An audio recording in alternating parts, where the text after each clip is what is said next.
প্রায় ১৫ বছর ধরে নিস্তব্ধ হয়েছিল এই প্রাচীন আশ্রম ও মন্দির। শোনা যেত না কোনো নাম সংকীর্তনের ধ্বনি, জ্বলত না আরতির আলো। সময়ের সাথে সাথে যেন সব কিছু ধীরে ধীরে হারিয়ে যাচ্ছিল।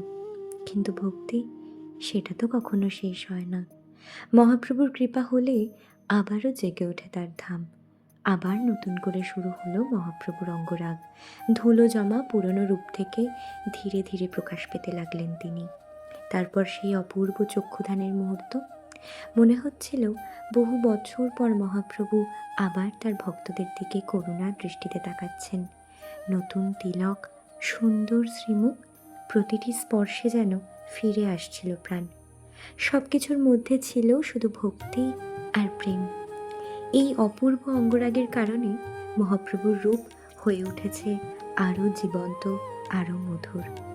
আগামী ১ জুন সোমবার থেকে শুরু হতে চলেছে মহাপ্রভু ও গরুড় দেবজির পুজো এবং অনুষ্ঠিত হবে পবিত্র হরিনাম সংকীর্তন। একসময় যিনি ছিলেন অলঙ্কারহীন, আজ তিনি আবার সুসজ্জিত, ধুতি, উত্তরীয়, মুকুটে, অপরূপ মহিমায়। সবাই জানিও কেমন লাগছে। হরে কৃষ্ণ, হরে কৃষ্ণ।